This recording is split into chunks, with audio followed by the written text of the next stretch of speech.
కీళ్ళ వ్యాధుల నుంచి ముఖ్యంగా మోకాళ్ళ నొప్పుల నుంచి ఇన్స్టెంట్గా పెయిన్ రిలీఫ్ రావడం కోసం అని చెప్పి వాడేటువంటి ఈ ట్రెడిషనల్ రోటీ చికిత్స ఎలా చేయాలి, దానికి ఏ ఇంగ్రీడియంట్స్ మనం చూద్దాం. వెరీ సింపుల్ ఇంగ్రీడియంట్స్ అండి. గోధుమ పిండి అందరి ఇంట్లో ఉంటుంది. సైంధవ లవణం ఈ మధ్యకాలంలో అందరిళ్లలో ఉంటుంది. ఒకవేళ సైంధవ లవణం లేకపోతే ఉప్పు, నార్మల్ ఉప్పు. పసుపు కొమ్ములు ఆడించిన పసుపు అయితే మంచిది.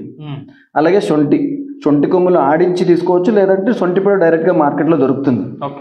సో శొంఠి పొడి, పసుపు, గోధుమ పిండి, ఉప్పు అంతే. సో ఒక 2 చెంచాలు గోధుమ పిండి తీసుకుందాం.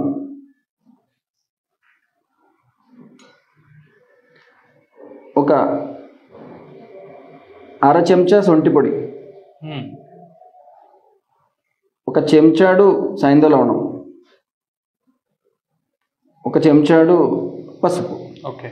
వీటిలన్నింటినీ బాగా కలిపి మామూలుగా చపాతీ పిండి ఎట్లా తయారు చేసుకుంటామో అట్లా పిండి ముద్ద తయారు చేసుకోవాలన్నమాట. సో ఆ పౌడర్లో నీళ్లు కలిపి మనం ఎలాగైతే చపాతీ ముద్దలు తయారు చేసుకుంటామో అలాగా ఇలా ముద్దలు తయారు చేసుకుంటాం. 2 మోకాళ్ళకి అవసరం అయితే 2 ముద్దలు తయారు చేసుకుంటాం. దీన్ని మామూలుగా మనం చపాతీ ఎలా ఒత్తుకుంటామో అలా ఒత్తుకుంటాం అన్నమాట.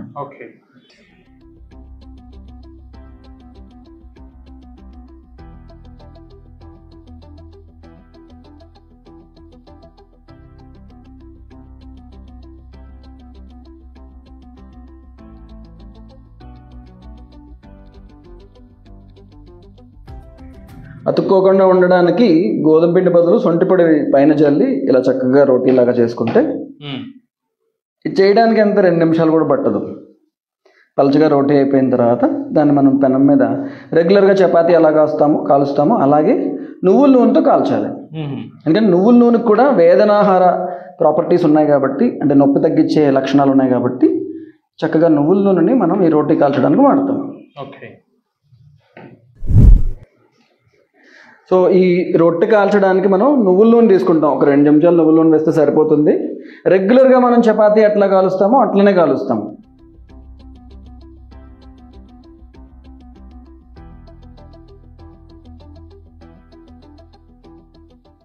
నూనె కొంచెం ఎక్కువైంది అయినా కూడా పర్వాలేదు. నువ్వుల నూనె ఏంటంటే మనకి పెయిన్ తగ్గిస్తుంది కాబట్టి కొద్దిగా ఎక్కువ వేసుకున్నా పర్వాలేదు.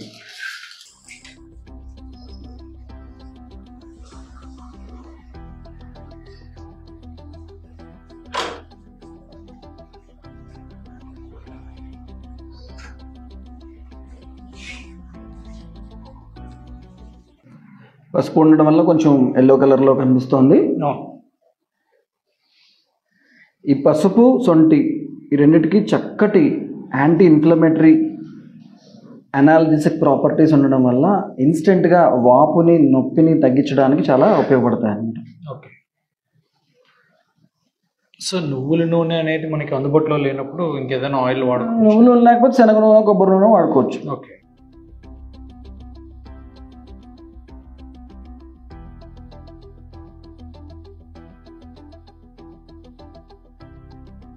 సో ఇలా పెనం మీద వేడిగా ఉన్నప్పుడే ఆ రోటీని తీసుకుని ఇలా ఆ వేడితో కాపడం పెట్టాలి.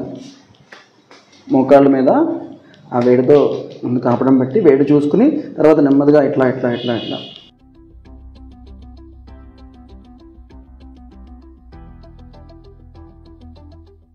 ఇలా 2-3 సార్లు చేయొచ్చు ఒక పార్ట్. దీని తర్వాత ఈ మోకాళ్ళ పైన ఈ రోటీని పూర్తిగా ఇలా పెట్టి ఒక గుడ్డతో కట్టేది సార్. ఇలా 2-3 సార్లు కాపడం పెట్టిన తర్వాత ఇంకా ఇది ఇలా ఉంచేసి గుడ్డతో కట్టి రాత్రంతా అలా ఉంచేస్తాం. అది ఎలా కడతాం చూపిస్తాను. సో కాపడం పెట్టిన తర్వాత రాత్రి, ఇది ఎగ్జాక్ట్లీ రాత్రి పడుకునే ముందు చేసుకుంటే బెటర్ అన్నమాట. చక్కగా ఇట్లా ఈ రోటీని మోకాళ్ళని కవర్ చేస్తూ కంప్లీట్గా కవర్ చేసేలాగా, ఎక్కడైతే వాపు నొప్పి ఉందో ఆ పార్ట్ మేజర్గా కవర్ అయ్యేలాగా పెట్టి దానిపైన ఇలా గుడ్డ పెట్టి ముడి వేసేయడమే, అంతే.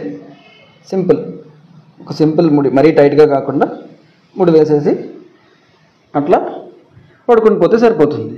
రాత్రంతా ఈ శొంఠి, పసుపు, నువ్వుల నూనె తాలూకా ఎఫెక్ట్, సాయంధవ లవణం తాలూకా ఎఫెక్ట్ ఆ మోకాళ్ళ మీద పనిచేసి ఈ మోకాల్లో ఉన్నటువంటి వాపుని, నొప్పిని తీసేస్తుంది. పొద్దున్న లేచేసరికి చాలా ఫ్రీగా నడుచుకుంటూ వెళ్ళగలిగేలాగా ఇన్స్టెంట్ పెయిన్ కిల్లర్ లాగా పనిచేస్తుంది వితౌట్ ఎనీ సైడ్ ఎఫెక్ట్స్.